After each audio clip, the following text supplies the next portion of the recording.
Est-ce vraiment un hasard si tu es ici, en ce moment précis? Non, ce n'est pas une coïncidence. L'univers t'a guidé jusqu'à cet instant, comme une synchronicité soigneusement orchestrée. Cette vidéo n'est pas comme les autres. Elle est un appel, un portail, une invitation à plonger dans les profondeurs de ton âme. Ce que tu es sur le point de découvrir pourrait transformer ta vie à jamais. Aujourd'hui, nous allons explorer ensemble l'héritage fascinant de Carl Jung, ce visionnaire qui a percé les mystères de l'inconscient et révélé les vérités cachées de l'âme humaine. Toi qui regardes cette vidéo, tu n'es pas un simple spectateur. Tu es un élu, quelqu'un qui cherche, qui ressent que la vie a un sens plus profond.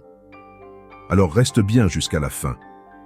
Ce que tu vas apprendre aujourd'hui pourrait bien te permettre de te reconnecter à ta véritable essence et de trouver l'alignement dont ton âme a tant besoin. Et surtout, si tu ressens cette vibration, abonne-toi maintenant pour continuer ce voyage ensemble. Tu n'es pas seul. Carl Jung n'était pas un psychologue ordinaire. C'était un explorateur de l'âme humaine, un homme qui a osé pénétrer dans les recoins les plus sombres de l'esprit pour en ramener des trésors de sagesse. Inspiré par des rêves puissants et des visions, Jung croyait que chaque individu porte en lui un royaume intérieur, rempli de mystères à explorer. Mais Jung savait aussi que ce voyage n'était pas sans risque. Il parlait d'une nuit noire de l'âme, un moment où nous sommes confrontés à nos blessures, à nos ombres. As-tu déjà ressenti cette obscurité? Ce sentiment de perte ou de confusion?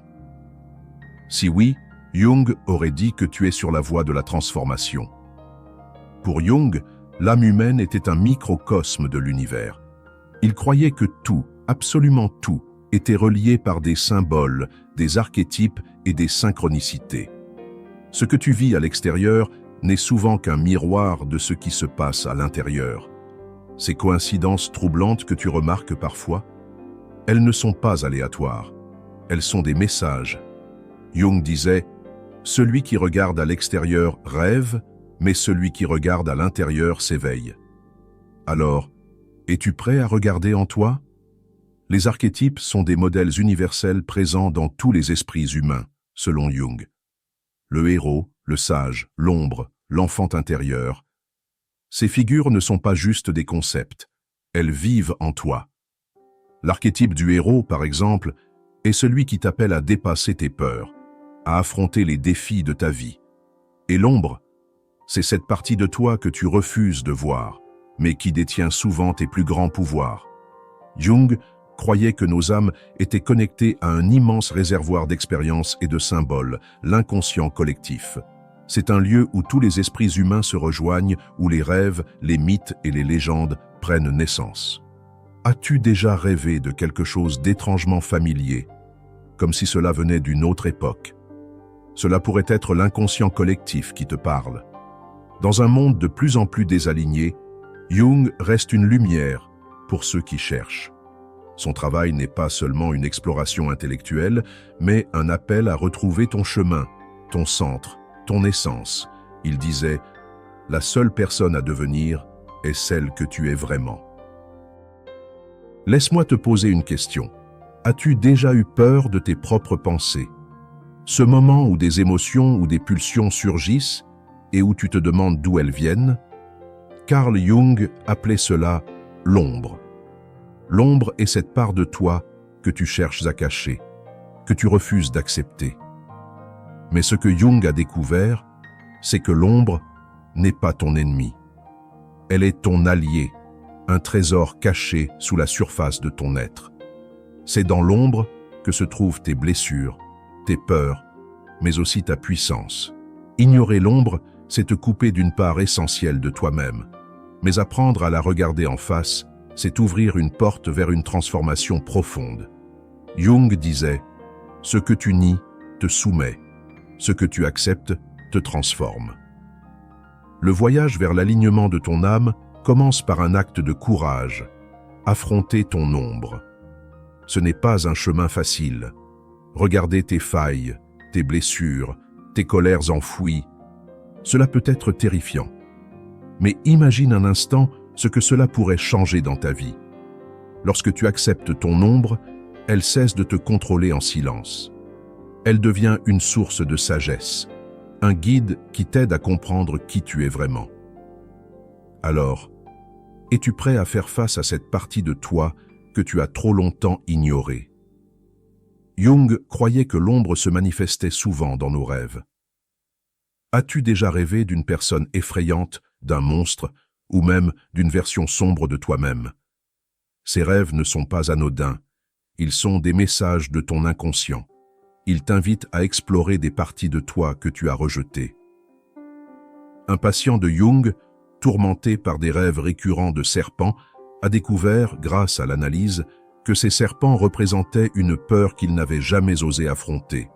En acceptant cette peur, il a trouvé la liberté. Peut-être que toi aussi tu reçois des messages dans tes rêves. Ces symboles n'attendent qu'une chose, que tu les écoutes. Dans de nombreuses traditions mystiques, le voyage vers l'éveil passe par une confrontation avec l'obscurité. Les chamans, les mystiques, les alchimistes, tous parlent d'une étape cruciale où l'on doit descendre dans les profondeurs de soi-même. Jung a intégré cette idée dans sa pratique. L'ombre est une initiation. Ce n'est qu'en affrontant l'obscurité que la lumière peut véritablement émerger. Jung disait « Un arbre ne peut s'élever jusqu'au ciel si ses racines ne descendent pas jusqu'en enfer. » Alors, si tu te sens parfois perdu, si tu luttes avec des émotions sombres, sache que tu es peut-être en plein milieu de cette initiation. Voici le véritable pouvoir de l'ombre. Elle peut être transmutée en lumière. En l'acceptant, en travaillant avec elle, tu peux transformer tes peurs en force, tes failles en sagesse. C'est là que réside l'essence de l'alchimie intérieure selon Jung. Transformer ce qui te pèse en ce qui te libère. As-tu déjà vécu un moment si étrange qu'il semblait avoir été orchestré par une force invisible? Une coïncidence si improbable qu'elle défie toute logique? Carl Jung appelait cela la synchronicité. Pour lui, il ne s'agissait pas de simples hasards. Ces événements, bien que séparés par le temps et l'espace, sont connectés par une profonde signification intérieure. Imagine ceci. Tu penses à une personne que tu n'as pas vue depuis des années, et à cet instant, elle t'appelle. Est-ce vraiment un hasard? Ou est-ce que l'univers cherche à te transmettre un message? Jung croyait que ces moments sont des clins d'œil de la vie, des signes que quelque chose de plus grand est à l'œuvre. Pour Jung, les synchronicités sont comme des fragments d'un puzzle cosmique. Elles révèlent que notre monde extérieur et notre monde intérieur ne sont pas séparés, mais profondément interconnectés. Il écrivait que la synchronicité est une réalité dans laquelle esprit et matière ne sont pas opposés, mais forment une unité. Prenons l'exemple d'un de ses patients. Cet homme racontait un rêve où il voyait un scarabée doré. Pendant qu'il racontait ce rêve, un véritable scarabée doré est venu frapper à la fenêtre du cabinet. Pour Jung, ce n'était pas une simple coïncidence, c'était un message. Mais que signifiait ce scarabée? Le patient a compris qu'il devait s'ouvrir à des idées nouvelles, à une transformation intérieure qu'il refusait jusqu'alors. Et toi, as-tu déjà prêté attention à ces moments où tout semble aligné? Ces instants où une chanson, un livre ou une rencontre surgit dans ta vie au moment précis où tu en avais besoin. Ces signes ne sont pas des accidents. Ils sont comme des balises dans la nuit, te guidant sur ton chemin. Peut-être que ces synchronicités se manifestent déjà, mais que tu n'as pas encore appris à les écouter. Prends un moment pour réfléchir. Quelle coïncidence récente t'a marqué? Et si ce n'était pas un hasard? Jung nous invite à ne pas ignorer ces événements, mais à leur donner un sens. Il disait que l'interprétation des synchronicités est une clé pour mieux se comprendre et comprendre l'univers. Pour cela, il faut aiguiser ton intuition, cette petite voix intérieure que tu as peut-être appris à ignorer. Un exercice simple que Jung recommandait était de noter chaque synchronicité que tu rencontres. Tu verras alors émerger des schémas, des connexions que tu ne soupçonnais pas. Et dans ces connexions, tu trouveras des réponses à des questions que tu ne savais même pas que tu posais. Voici l'idée la plus fascinante de Jung. Les synchronicités ne sont pas seulement des coïncidences. Elles sont des portes, des portails vers un univers invisible, où tout est interconnecté. Jung appelait cela l'inconscient collectif, une vaste toile qui relie tous les êtres vivants. Et si chaque synchronicité était une invitation, une opportunité pour toi de plonger plus profondément dans ton propre mystère? Alors la prochaine fois que tu fais face à une coïncidence, ne l'ignore pas. Écoute, l'univers te parle. Si ces mots résonnent en toi, écris dans les commentaires « Je suis prêt à écouter ». Et si tu veux continuer à explorer ces mystères, abonne-toi maintenant. Ensemble, découvrons les messages cachés que la vie nous envoie. Et si tu souhaites aller plus loin dans cette quête, j'ai un plan de préparation exclusif qui va t'aider à attirer l'abondance et à expérimenter davantage les synchronicités de l'univers. Tu y trouveras des clés puissantes pour aligner ton énergie et transformer ta réalité. Tu trouveras le lien dans la description de cette vidéo. L'univers t'a guidé jusqu'ici, ne passe pas à côté de cette opportunité. Que dirais-tu si je te révélais que, depuis ta naissance, des forces invisibles influencent chacun de tes choix, de tes rêves, et même tes peurs les plus profondes? Ces forces, Jung les appelait les archétypes. Ce sont des modèles universels, des schémas d'énergie psychique qui habitent l'inconscient collectif. Imagine ces archétypes comme des personnages ou des rôles que tu joues dans le théâtre de la vie. Il y a l'Héros, qui se bat pour ses rêves. L'ombre, qui incarne tout ce que tu refuses de voir en toi-même. Le sage, qui te guide avec sa sagesse, et bien d'autres. Ces archétypes sont partout, dans les mythes, les contes de fées, les films et même tes rêves. Mais ce que beaucoup ignorent, c'est qu'ils ne sont pas simplement des histoires. Ils vivent en toi. Prenons l'archétype de l'Héros. As-tu déjà ressenti cet appel à surmonter une difficulté, à te battre pour ce qui te tient à cœur? C'est l'Héros en toi qui se manifeste. Cet archétype est universel. Il apparaît dans les récits d'Hercule, de Jeanne d'Arc, ou même dans les films modernes comme Star Wars ou Matrix. Mais voici le secret. L'Héros n'existe pas seulement dans les légendes, il existe en toi. Chaque fois que tu affrontes une peur, que tu refuses de baisser les bras face à l'adversité, tu incarnes cet archétype. Cependant, Jung nous rappelle que l'Héros n'agit pas seul, car chaque héros doit affronter une force redoutable. L'ombre. L'ombre est l'un des archétypes les plus puissants et les plus redoutés. C'est tout ce que tu refuses d'accepter en toi-même. Tes peurs, tes désirs cachés, tes blessures refoulées. Elle est souvent représentée comme une force sombre ou maléfique, mais Jung disait « L'ombre n'est pas à craindre, elle est à comprendre ». As-tu déjà ressenti cette partie de toi que tu préfères cacher au monde? Ce moment où tu fais face à ta colère, ta jalousie ou tes doutes les plus profonds. C'est ton ombre qui se manifeste. Mais voici le paradoxe. Derrière cette obscurité se cachent tes plus grandes forces. En intégrant ton ombre, en apprenant à l'aimer au lieu de la combattre, tu découvres des parties de toi-même que tu ne soupçonnais pas. C'est une étape essentielle vers l'épanouissement spirituel. Mais lorsque le chemin devient trop obscur, un autre archétype entre en jeu, le sage. Il est cette voix intérieure qui te guide, cette intuition qui te murmure la bonne direction. Jung voyait le sage comme l'incarnation de la connaissance universelle, une force qui transcende l'individu. Pense à ces moments où tu as ressenti une clarté soudaine, comme si une vérité profonde se révélait à toi. Le sage, c'est aussi cet archétype que tu rencontres à travers des figures inspirantes dans ta vie. Un mentor, un enseignant, ou même une voix dans un livre ou une œuvre d'art. Tu n'es jamais vraiment seul. Le sage est toujours là, prêt à te guider si tu es prêt à écouter. Chaque archétype est une facette de toi-même, une clé pour comprendre qui tu es vraiment. Mais pour les éveiller, il faut les reconnaître. Jung disait que la découverte de soi est un voyage, et les archétypes sont les balises sur ce chemin. Alors, pose-toi cette question. Quel archétype domine ta vie aujourd'hui? Es-tu dans l'énergie de l'héros, affrontant des défis? Ou peut-être es-tu confronté à ton ombre, découvrant des parts de toi que tu avais enfouies. Ou encore, cherches-tu à écouter la sagesse du sage pour t'éclairer sur ton chemin. Ces archétypes ne sont pas là par hasard. Ils t'invitent à plonger plus profondément en toi-même, à explorer les mystères de ton âme. Jung croyait profondément en l'idée que l'accomplissement ultime de l'être humain réside dans ce qu'il appelait l'individuation. C'est un terme mystérieux qui pourtant contient une vérité essentielle. Tu es une multitude. Chaque archétype, chaque fragment de ton être a une raison d'être. Mais, pour atteindre une harmonie intérieure, il ne suffit pas de les reconnaître. Il faut les unifier.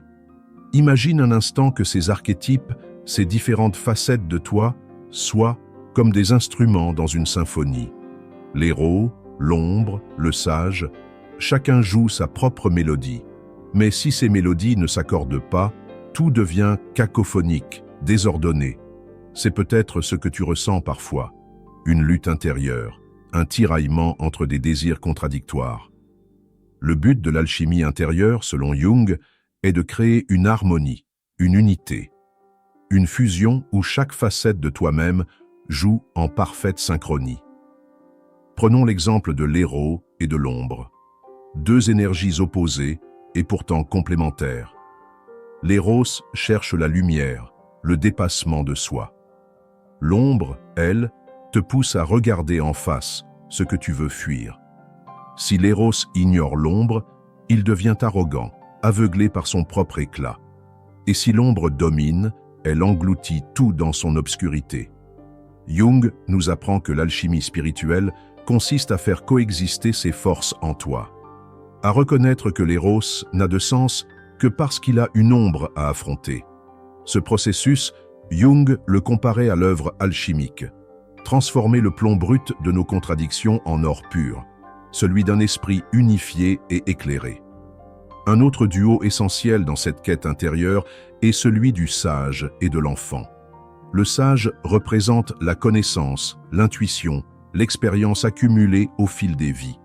Mais sans la pureté et la curiosité de l'enfant, cette sagesse peut devenir froide, distante.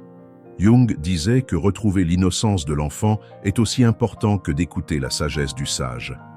L'enfant, c'est cette part de toi qui ose rêver, qui ose croire en l'impossible. Et c'est lui qui donne vie aux enseignements du sage. Ensemble, ils forment un équilibre parfait entre le cœur et l'esprit. Et toi, es-tu en contact avec cet enfant intérieur? As-tu laissé la vie l'étouffer ou oses-tu encore écouter sa voix? Dans les mystères mystiques et spirituels, l'androgyne est souvent présenté comme un symbole d'unité suprême. Jung y voyait l'union des opposés. Masculin et féminin, conscient et inconscient, lumière et obscurité. Dans chaque être humain, il existe une part masculine, active, rationnelle, et une part féminine, intuitive, réceptive.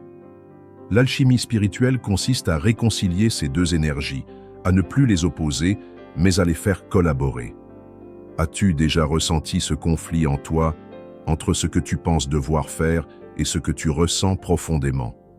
Ce combat peut te paralyser. Mais en apprenant à honorer ces deux polarités, tu accèdes à une nouvelle dimension de toi-même, un état où tout devient fluide, équilibré. L'alchimie spirituelle n'est pas un simple concept intellectuel. C'est une pratique, un cheminement. Jung disait que ce voyage est rarement confortable, mais qu'il est toujours nécessaire. Chaque archétype que tu rencontres, chaque contradiction que tu intègres, te rapproche de ton essence véritable. Et cette essence, c'est l'immortalité spirituelle. Pas celle des corps, mais celle de l'âme. Une immortalité où tu deviens un avec l'univers, où ton être résonne en harmonie avec le tout. Tu n'es pas ici par hasard. Si ces mots te parlent, c'est parce que tu es prêt pour cette transformation. L'univers t'a guidé jusqu'ici pour une raison. Tu es l'alchimiste de ta propre vie. Et maintenant, c'est à toi de choisir. Vas-tu embrasser ce voyage ou rester spectateur? Si cette vidéo a réveillé quelque chose en toi, abonne-toi pour continuer cette exploration intérieure. Laisse un commentaire et partage ton expérience. Ensemble, nous marchons sur ce chemin de lumière. Et si je te disais que le véritable secret de l'immortalité n'est pas dans la conquête de la matière, mais dans l'éveil de l'esprit?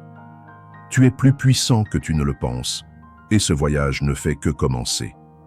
Et si tu souhaites aller plus loin dans cette quête, j'ai un plan de préparation exclusif qui va t'aider à attirer l'abondance et à expérimenter davantage les synchronicités de l'univers. Tu y trouveras des clés puissantes pour aligner ton énergie et transformer ta réalité. Tu trouveras le lien dans la description de cette vidéo. L'univers t'a guidé jusqu'ici, ne passe pas à côté de cette opportunité.